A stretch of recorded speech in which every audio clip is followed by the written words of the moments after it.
À l'époque, bon, tu sais, quand tu es naïf, tu comprends pas les choses, tu n'as pas le même aspect qu'aujourd'hui avec le recul. Nous, on est instrumentalisés sans s'en rendre compte. Et si tu veux, c'est mon premier contact avec SOS, c'était avec Harlem dans les années 90. Moi, je vais raconter quelques anecdotes qui m'ont un peu perturbé. Si tu veux, c'est que nous, on avait une façon de traiter les événements qui parfois nous poussait à l'interrogation. Exemple, dès qu'il y avait un black ou un arabe qui était victime d'une insulte raciale, d'une agression, des fois pas forcément un truc raciste, hein, tu sais, il a fait une connerie, il s'est fait tabasser, bon. Et là, on avait des directives du national, et il fallait impérativement traiter l'affaire, c'était le racisme et tout. Puis moi, je me rappelle de deux cas qui sont bien précis. Le gars s'appelait Jean-Pierre. Un couple de Français de souche qui se promenaient dans la rue se sont fait agresser, tu vois. Il y avait une bande de racailles de quartier et ils se sont adressés à nous.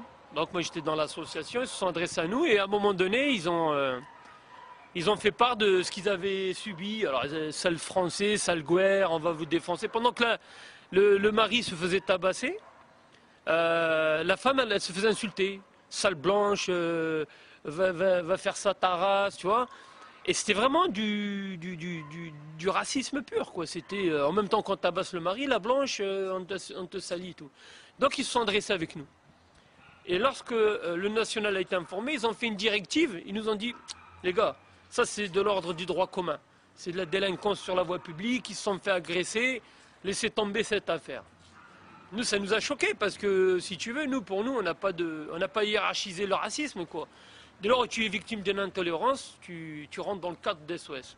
Et puis une deuxième affaire, c'était là, pareil, un homme donc, qui sortait de boîte et qui a eu, pareil, lui par contre, ils lui ont mis un coup de balafre, ils l'ont insulté de tous les noms, donc il avait été blessé au visage et il s'adressait à SOS Racisme à l'époque.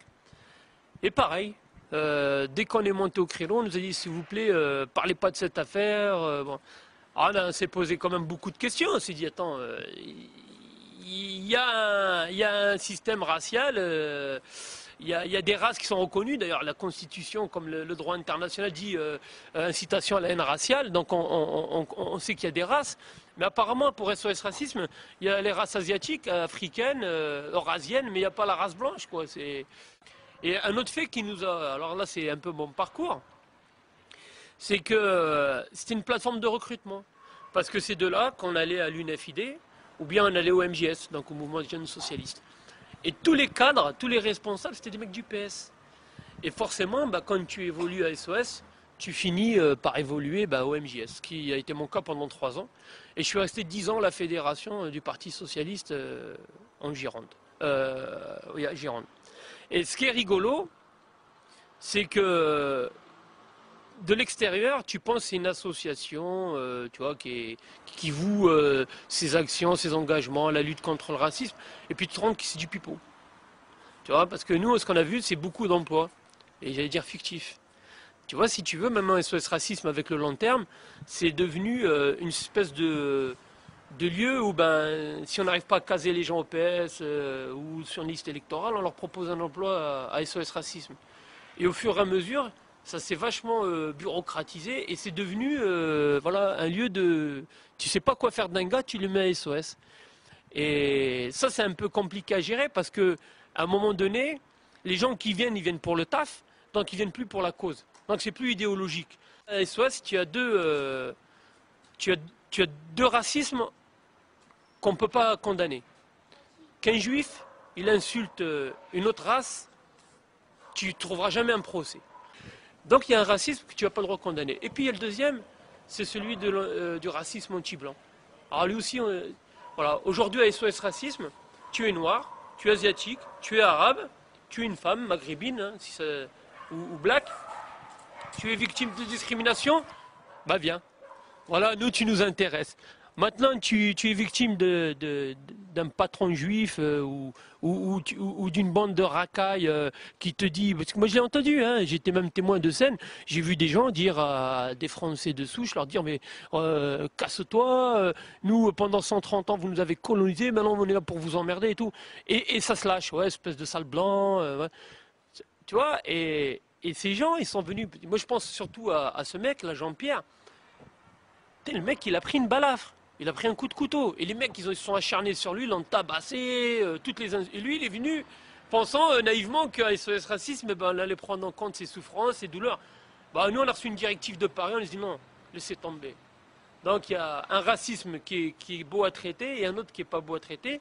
Il y a un racisme médiatique qu'il faut mettre en avant et un autre qu'il ne faut pas mettre en avant. Et maintenant, SOS Racisme, moi, j'espère, d'ailleurs, ils ont été épinglés par la Cour des comptes plusieurs fois.